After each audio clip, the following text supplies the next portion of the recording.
I've always been fascinated by the River Thames. It runs right through the place where I was born, London, where my family have lived for 300 years. As a teenager, I worked in the docks. You wouldn't recognise it. Not one of these buildings was here. It's the river that built Britain. Now I'm going to get to know it even more intimately to find out what makes this one of the greatest rivers in the world.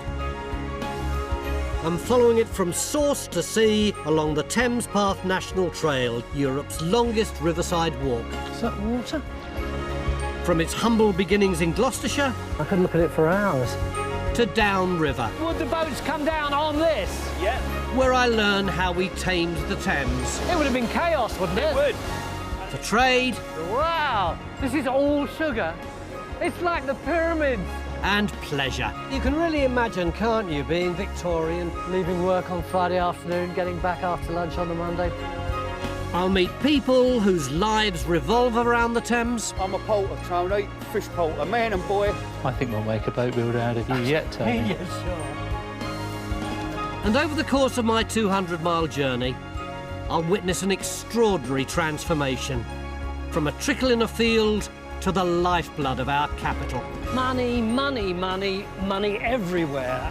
And finally, how it becomes a magnificent giant as it merges with the sea. Join me, Tony Robinson, walking the Thames. I'm a little bit stymied here. I think I'm in the right field. Look, it says there, the source of the River Thames, and underneath in brackets, spring. But I can't see anything other than green grass and dandelions.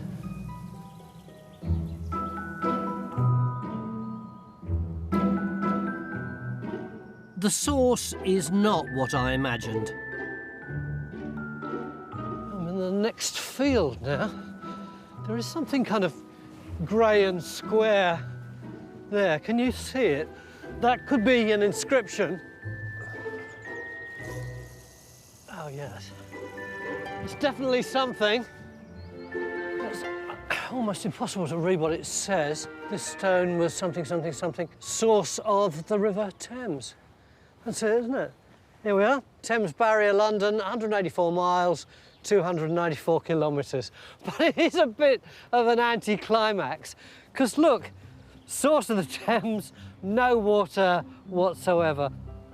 But I would like to find a sort of wet source of the Thames. 300 years ago, there was usually a stream here. But with a growing population, industry and agriculture, all extracting water from the layers of limestone below, it now only flows in the wettest winters. But about a mile away, there is a more reliable source. Is that water? Oh, yes, it's a bit more promising. Look at this. Lidwell. That's a proper source of a river, isn't it? That's so satisfying, isn't it? I could look at it for hours. Certainly the Anglo-Saxons were aware of this place and the Bronze Age people, as well as the Romans. In past centuries, it was common to leave offerings in the river because it was believed to have spiritual or mystical powers. The Romans seem to have been particularly keen on the practice. They'd take something that meant something to them, a sword or a badge or a brooch or something, break it and put it in. So I thought I would do something similar, asking for good luck on my journey.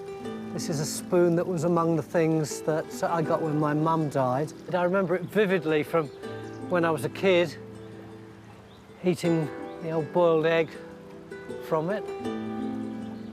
So I'm sacrificing it. I was thinking of chucking it in, but it probably isn't very good form to clutter the river. I'm going to bury it, but I'm not going to bury it right here because someone will only come and dig it up. I'm not going to tell you where. With the spoon sorted and water found, my walk can begin. The first leg of my journey takes me from the source, close to Kemble near Cirencester, through a little changed landscape of Cotswold villages and historic trading towns to the dreaming spires of Oxford, about 50 miles away.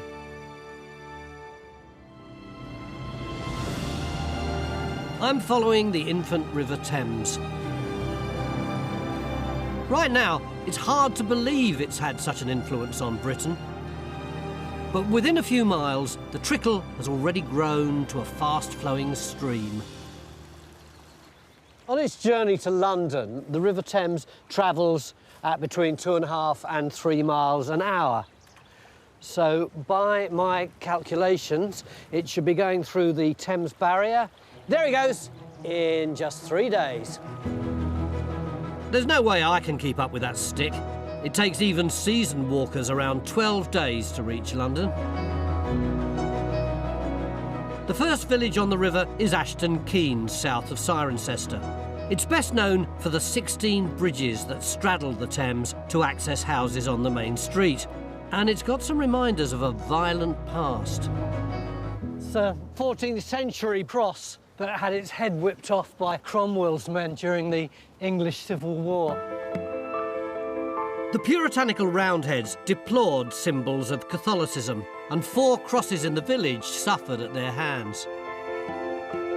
I can see why they would have wanted to put a brick through stained glass window in a cathedral, because they hated Catholic iconography, but just to take the top off that seems a bit rubbish, really. The Thames here was powerful enough to power a watermill. The Domesday Book records one in 1086. That made the village more important than average. But it never grew into a town because the river is too shallow for boats to trade here.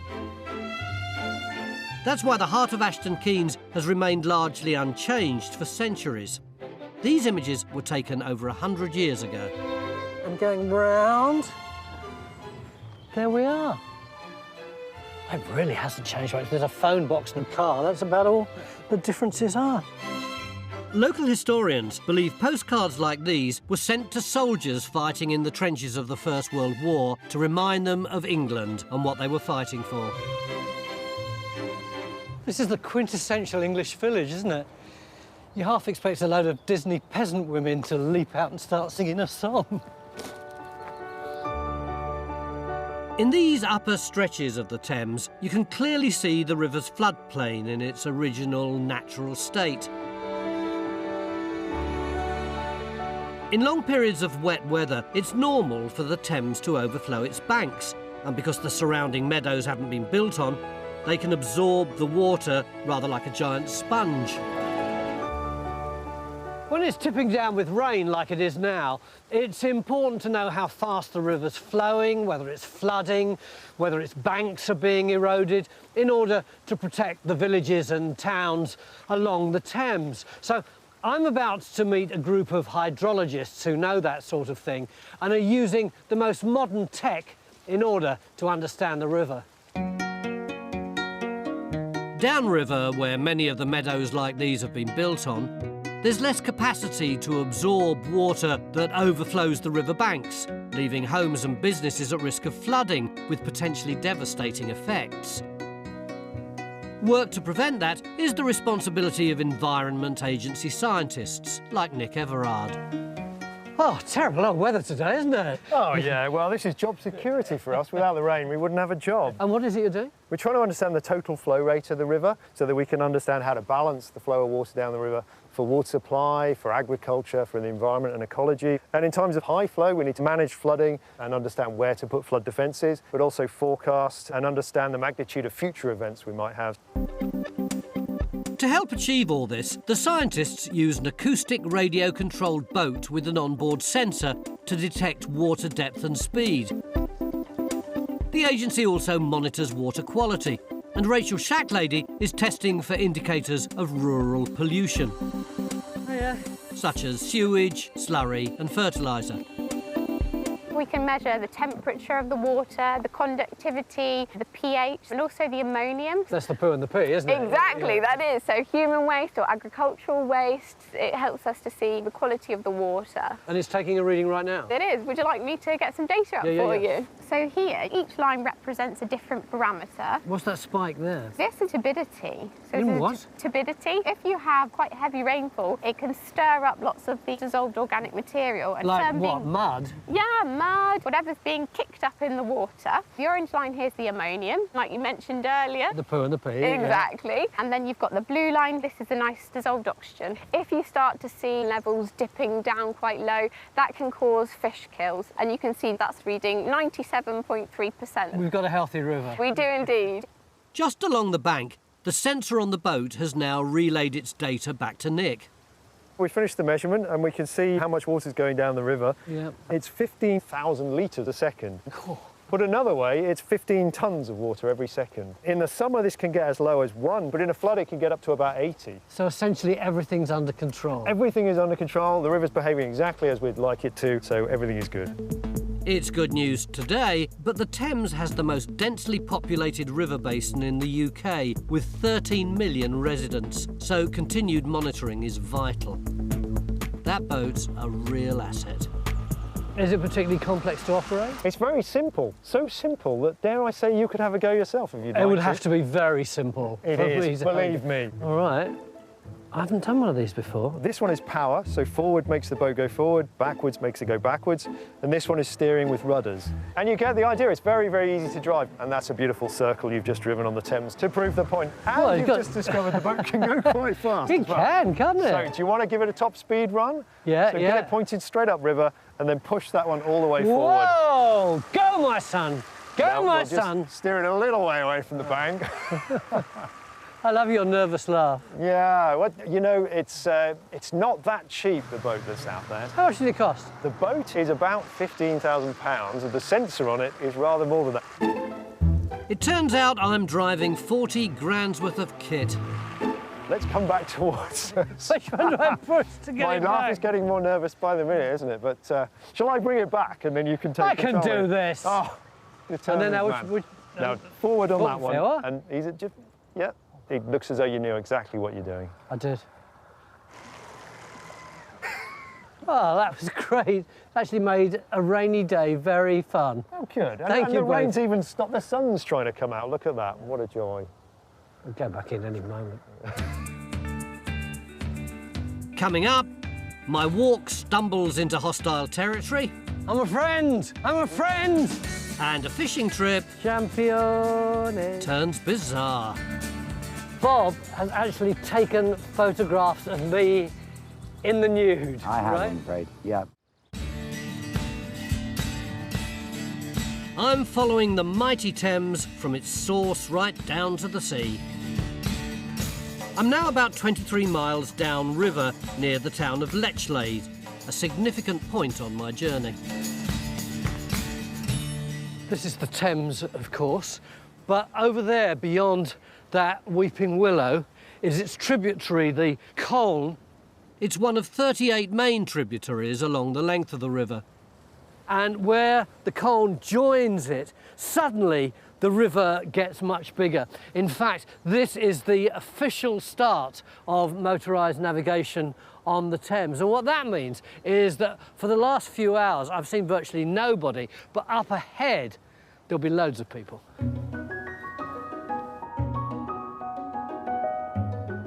This now bigger Thames makes Lechlade the furthest large boats can travel upriver, so it's a busy spot. In the past, it helped the town grow through trade as a gateway for goods moving between the Cotswolds and London. So the plan is I meet up with a bloke called Bob and blag a lift down the next stretch of the river. Bob Ring is one of a handful of licensed crayfish trappers. We're meeting at St John's Lock, the first of 45 between here and London. Excuse me, are you Bob? Yes, I am. Hi, I'm Tony. Hello, Is it Tony. okay if I do the next leg of my journey with you? Yeah, of course. that Yes, all right? hop on. I think old Father Thames is rooting for me. He was originally commissioned for the Crystal Palace, but he's been here since 1974. In return for catching a lift with Bob, Going down. I'm expected to do a little grafting. Get off. There we go. Yeah.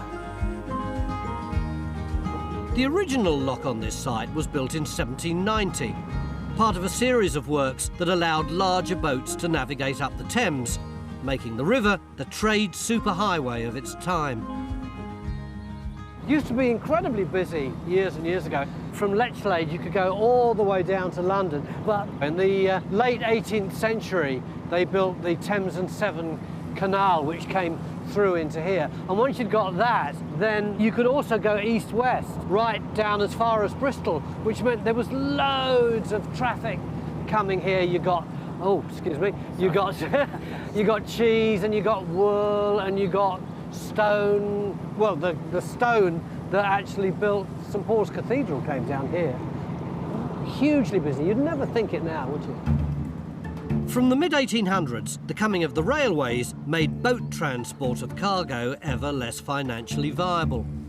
That's not to say no one makes a living from the river anymore. Bob does it by catching American signal crayfish. The species was introduced to the UK in the 1970s to be farmed for food, but many escaped into the wild. Only later was it discovered they're carriers of a plague fatal to native crayfish. Of course, there they are wandering around completely immune to the thing they carry, but all our native ones are falling over.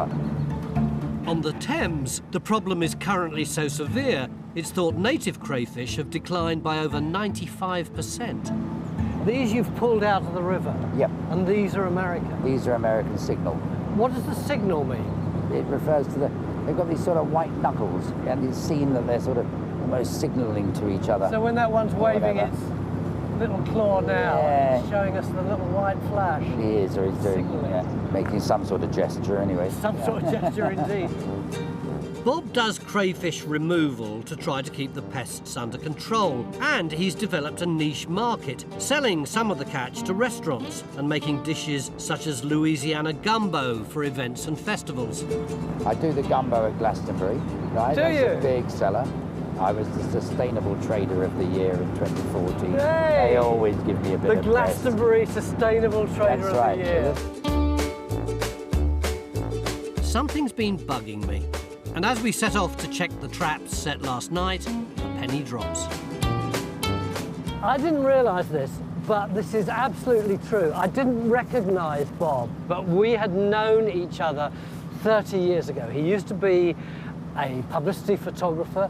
I worked on a very rude show called Who Dares Wins, and Bob has actually taken photographs of me in the nude. I have, right? I'm afraid. Yeah, I think the ad might have originally been Pure Genius. That's right, yeah. Yeah. It was a parody of that ad. Well, I'm glad I've shared that with you. Anyway, back to business. Underneath the water, there would be crayfish. There will be crayfish. It is a little early season, so not all of them are out and about. Bob's baited his pots with mackerel, so fingers crossed. Nope, not a thing. Nothing, yeah. Typical. There must be millions of the little blighters, but they're camera shy. Ah, right, at last. Yay! Results! So many times over the years I've done this. Let's go out and see if we can catch something. You never do, but triumph. Championes, championes, oh, oh, Back on the boat, we cook up Bob's signature dish of crayfish gumbo, a mix of crayfish, spicy sausage, spuds and corn on the cob. With butter, extra spice and a jolly good mixing in the slightly unorthodox serving bowl, our boat cuisine is ready. It doesn't look incredibly appetising. It looks like Does it what's not? left over at the end of a tsunami. I think you find it's pretty tasty, though. I'll be the judge of that. Nice enough. No, very nice. As well. Unexpected free meal from the Thames. Not that the sweet corn and the potatoes grew in the Thames, but you know what I mean. That's quite blowy now, isn't it? Picked up a bit. Cheers, mate. It's been an absolute pleasure, Tony. Lovely to see you. Yeah, lovely to see you after 30 years. See you later. As I head east along the path, it's increasingly clear crayfish aren't the only invaders to cause worry along the Thames. Ever since leaving Lechlade, I've been seeing these fortified guard posts, evidence of the river's strategic importance. I've got to the part of the Thames where there are a lot of pillboxes around. In fact, along here, there's one every half mile. And that is because in the Second World War, if the Germans had invaded by land, then the Thames was going to be the line of defence to stop them getting to the Midlands and the north. In the summer of 1940, after the evacuation from Dunkirk, the threat of a German invasion became very real. If Britain's coastal defences failed, Stop Line Red, following the Thames, was to be part of a series of defensive stop lines that would at least prevent Rommel's panzer divisions advancing into our industrial heartland to the north. I've got a rendezvous with a bunch of people who know quite a lot about those defences, although they're not here yet, which is odd because I was supposed to see them at 1600 hours and it's now... Good Lord.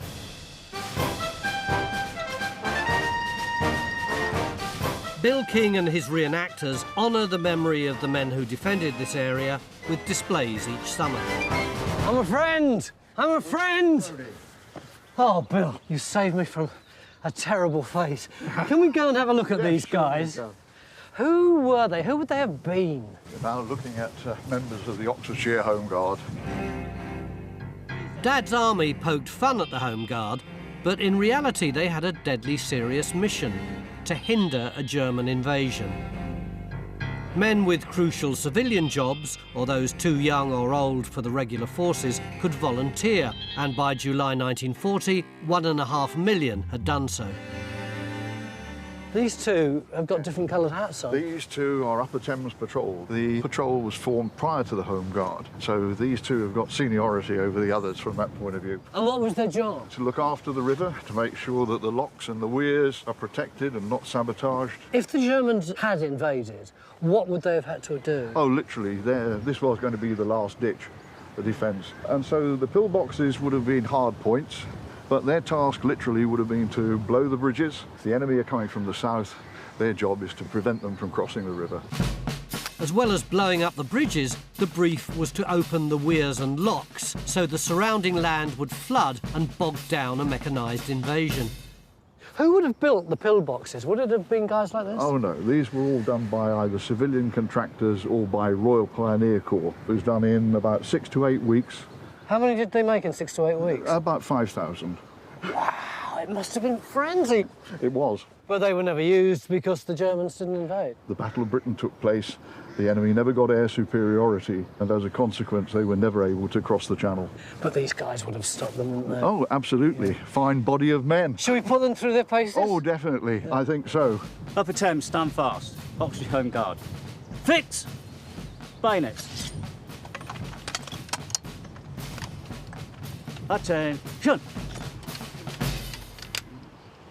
It's a couple of bits slow behind you, but by and large you were pretty impressive. I do notice one thing, Corporal. One of your Home Guard has an earring. I've got to pay that out this morning. Well, thank you ever so much for coming out. And Bill, thanks for all that information. How far is Redcon? 2 miles straight downstream. Right, well, that's where I'm going now. Good luck. Cheers, see you.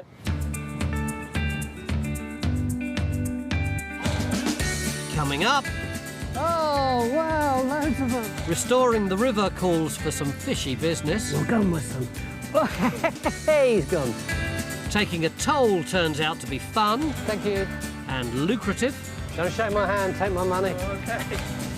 And a green electricity scheme gives me a shock. Ow, it's like torture. It's like being a bit of cheese on a grater.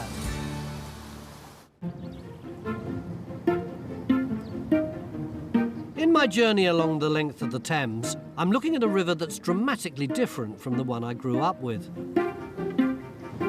Here on the upper reaches of the Thames, it's peaceful, undisturbed. The river looks lovely. In fact, the Thames is cleaner now than it has been at any time in the last 500 years. When I was a kid in London in the 1950s, the lower reaches of the river were polluted by industry and wartime damage to the sewers. Bacteria in sewage use the oxygen in water, leaving little for other life forms. By 1957, the water quality was so bad, the Natural History Museum declared London's river biologically dead. Today I'm back with the Environment Agency, which has achieved a massive turnaround, cleaning up the whole length of the river. Hi. Morning. What are you doing, guys? Oh, Rab's come from our fish farm at Calverton to stop some fish in the Thames for us. Stuart Mannering's releasing 1,200 chub and barbel to boost the fish population and ensure there are enough for anglers, whose licence fees help pay for this work. If you want to hop up and have a look, Yeah, sure. Rab will fish a few out for you, see what we've got. Oh, wow, loads of them. So these are the chub. How old are they? So these are a year old. And then round the other side, I think we've got some barbel. These are a little bit bigger, so they might splash. Oh, yeah, they're big boys, aren't they? With so many fish to release, I'm going to get togged up to lend a hand. As an actor, I'm used to costume changes, but this is way more strenuous. Come on. Come on. Worrying. Hope I don't need a pee. And deeply unflattering. Tweedledum. Off I go. First up for release are some chub. They're just part of around 20,000 fish the agency releases each year into the Thames. The key is finding a nice, easy spot to get down to the river. Nice, gentle banks. Easy access here. Yeah. Peak time for release is winter and spring, when the water temperature in the Thames roughly matches the cool temperatures at the farm where the fish were raised. All right, you So ready? we gently drop them in. Freedom. There they go. Do they seem to adapt pretty well to the wild, or do you find loads of them belly up in a couple of days? Oh, they're gone. And they're shooting off to find the new niches to live in. Stuart and his colleagues work with farmers, landowners and fishing clubs to improve river habitats so the fish population can become more self-sustaining. Blimey! It's all right, don't panic. You're going in the water. The chub should start reproducing once they're about 4 or 5 years old, and these barbel at 3 or 4. So any like these guys will be 600 millimetres long in 10 years, weighing 10, 12 pounds. Those actually are called barbels, aren't they, those things sticking from its mouth? Yeah, that's what it's using to rummage around in all the sediment and the sand, looking for invertebrates. And these are sensitive feelers. Beautiful fish. I won't leave them out of the water anymore. Go on, my son. Oh, hey, he's gone. There were barbel in this river in medieval times, weren't they? You see them written about in the documents. Absolutely, yes. Yeah, the Thames was very different back then. Happily, things seem to be coming full circle. There are around 125 species of fish along the Thames now. And a healthier river has drawn back other wildlife, such as otters and even seals in the lower reaches. It's so unlike that vision of the Thames that I used to have as a child, of a place where the river was virtually black. The chronic pollution in the Thames, hopefully those days are done now. Fingers crossed. Yeah. Old Father Thames keeps rolling along. It does. Oh, my feet are stuck in his hand.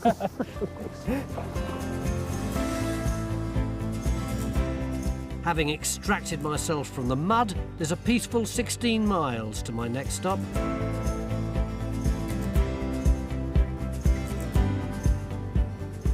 Walking along a river mile after mile, you tend not to see anything particularly dramatic. So when you're confronted with something like that, you go, oh, well, look at that engineering, see the light bouncing off the stone. And in fact, that bridge, Swinford, is very interesting because it's one of only 2 toll bridges on the whole of the River Thames. I suppose there's the Dartford crossing, but I'm not sure that counts.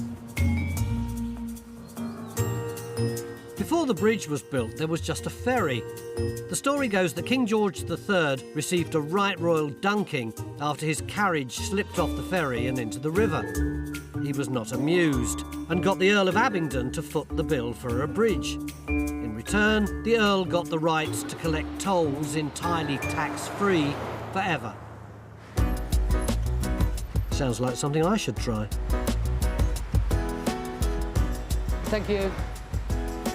Hello. Thank you.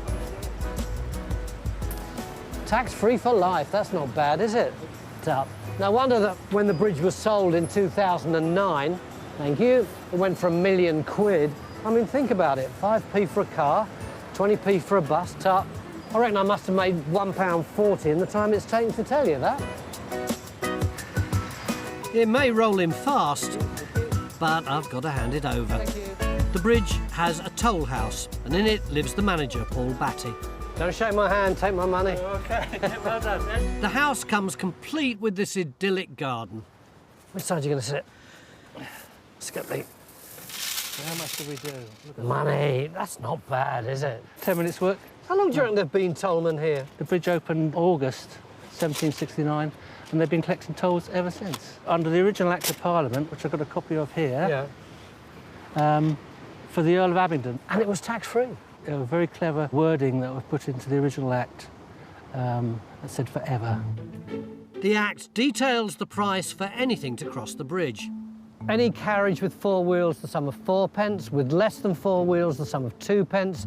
For every horse, mare, gelding, mule or ass, laden or unladen, drawing or not drawing, the sum of 1 penny. For every ox, blah, blah, every sheep, every lamb. I mean, it's really detailed, isn't it? Yeah. Charges can only be raised by Act of Parliament, which they were in 1994 to help cover the cost of maintenance. But if you don't want to cough up, there's an alternative.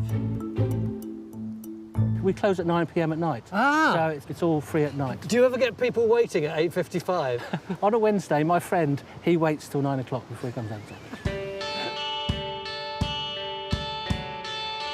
So far, my journey following the Thames from source to sea has covered 47 miles to Swinford Bridge. From here, it's only about 6 miles to Oxford. Before the hurly-burly of the city, there's a haven for wildlife in the ancient woodland at Witham Woods, which borders the path. It belongs to Oxford University, and the habitats here have been studied since the 1920s, giving real insights into conservation in a changing world.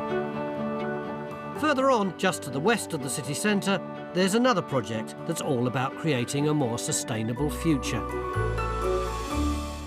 I love the way that bits of our natural environment are used for virtually the same function for hundreds of years. So an Iron Age hill fort becomes a Norman castle, a Roman temple becomes a church, and 850 years ago, right here, the monks of Osney Abbey built a water wheel, and they're still harnessing the power of the river here today. The Osney Loch Hydro generates hydroelectric power from the Thames, supplying green energy to the national grid. Hi, Saskia. Hi. Can I get in? Yeah, absolutely. Saskia Huggins is one of the team which runs it. Welcome to Osney Loch Hydro. Thank you.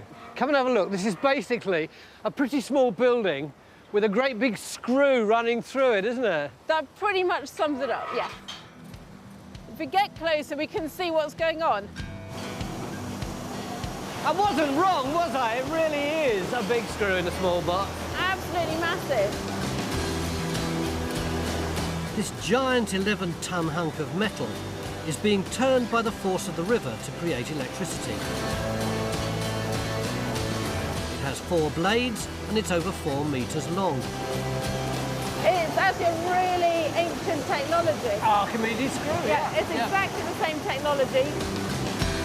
The Archimedes screw, supposedly invented by the ancient Greek scientist, is a method to lift water up, for example to pump out a ship's hold. It uses a source of energy, such as men or oxen, to turn a screw. The screw forces the water up to where it's needed.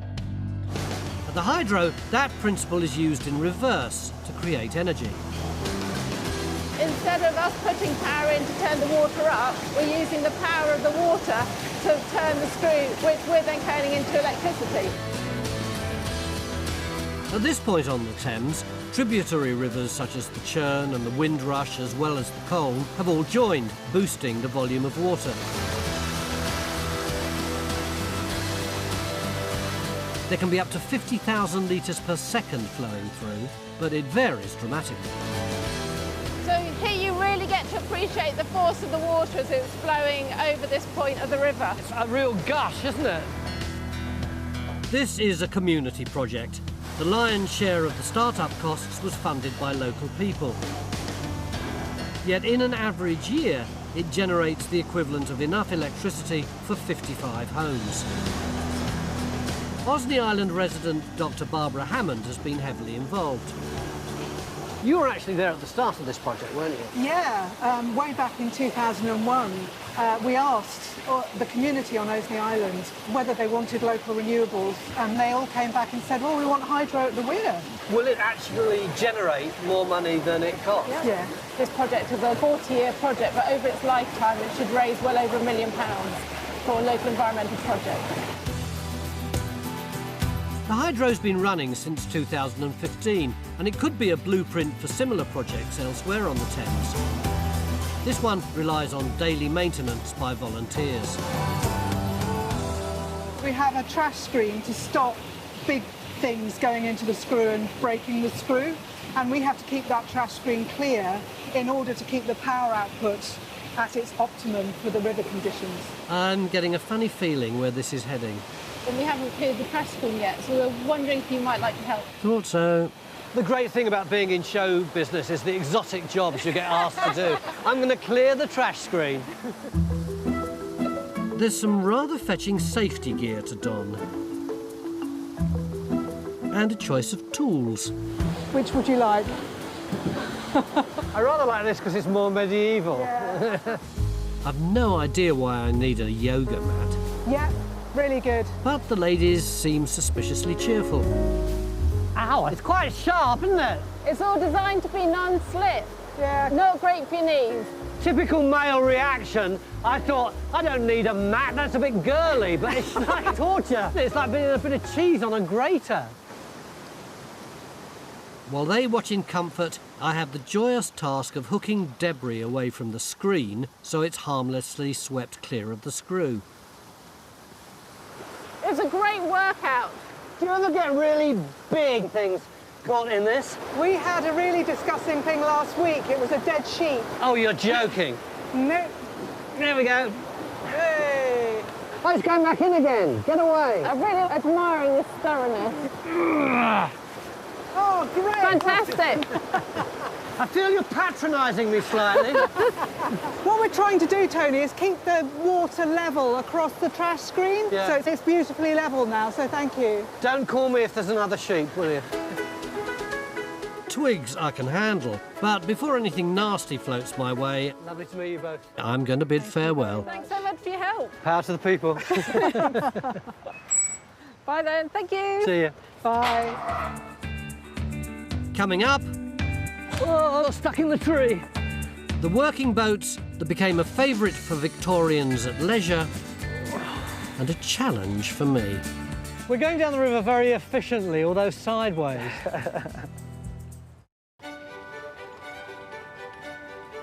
I'm walking the Thames from source to sea. At the end of this first leg, I've reached central Oxford. The Abbess St Friedwide founded a monastery here close to the river. The origins of the university are hard to pinpoint, but by the 12th century, the presence of several monastic houses in and around Oxford made it a gathering place for learned men. Oxford is built on a lot of little islands where the Cherwell meets the Thames. That's why you've got all these waterways winding their way throughout it. The Thames helped the city grow. Stone to create some of its finest buildings came downriver from the Cotswolds, and paper came upriver from London to supply the Oxford University Press. But where you've got waterways, you need a means to get round them, hence the punt. These flat-bottomed boats were just the thing for workaday jobs such as carrying small cargoes, ferrying people, or fishing. But what in previous centuries was the utilitarian white van that everybody used, by the end of the 19th century, it was the craft of choice for the leisure classes. Like one of them, I fancy enjoying the views. My guide is Simon Wenham. Hello, Simon. Hello, good to meet you. And you. he's got a doctorate in the history of Oxford boating. If I stay in the middle, will I be all right? Yes, absolutely. Well, this is all right, isn't it? Thank you very much. From the mid-19th century, the city's relationship with its river shifted from business to leisure. The Salter Brothers Boat Company became influential in popularising pleasure boating. There were steamer trips along the Thames and punts built as leisure craft rather than working boats. How long do you reckon there have been punts on this river? And the punt itself is an ancient boat. Julius Caesar referred to the Latin ponto, which is where we get the words punt from, and they've been on the River Thames certainly since Saxon times and probably before, given that they were there in Roman times in Gaul. In terms of pleasure boats, that's a fairly recent innovation. Just over 100 years they've been very popular for leisure. Two design changes were important. One is the narrowing of the craft, which makes it a lot more manoeuvrable, and the other was the introduction of the saloon seating, which you're sitting in the middle, and that allowed 4 people to sit in the centre, and that actually made the pursuit a lot more of a sort of sociable pastime. Punting was considered a suitable pastime for young ladies, including those from the university's women's colleges. By the Edwardian era, it was so popular there were 1,000 punts in Oxford. They're not that easy to manoeuvre, really, are they? If you're a beginner, actually, they can be quite difficult. What's the trick? I would say there's a couple of things. One is when you drop the pole, firstly to feel if it's muddy, it can be difficult to pull out and you can obviously lose your balance. And the other one is once you pushed off, to use the pole as a rudder behind you. So if you want to steer to the left, you just push it in the water that way, and if you do it to the right, you steer to the right. Can I have a go? You can indeed, absolutely. Before I even get to the punting bit, there's the challenge of swapping ends. It seems one high and one low is the way to avoid a ducking. Have you punted before? Never punted before. Not at all? Oh, wow. I know, I look like a natural. Oh, absolutely. We're going down the river very efficiently, although sideways. There's actually such a thing as punt racing. It evolved in the late 1800s from gentlemen betting on races between professional boatmen. To compete seriously, I'd need to work on techniques like body swing, arm drive and back shove. I've got mixed feelings about my ability as a punter. On the one hand, we seem to be going fairly straight. Absolutely. Or at least following the course of the river. Oh, on the other hand, I got stuck in the tree. There you are, that explicitly demonstrated why I'm not the greatest punter in the world. Still, it's a wonderful way to wind up my tranquil journey through the Upper Thames. But from here on, it's all change. Next time... Race pace! The river gains momentum. 3. Oh, my God. I did it! And I discover how we tamed the Thames for trade and pleasure. I could get used to this.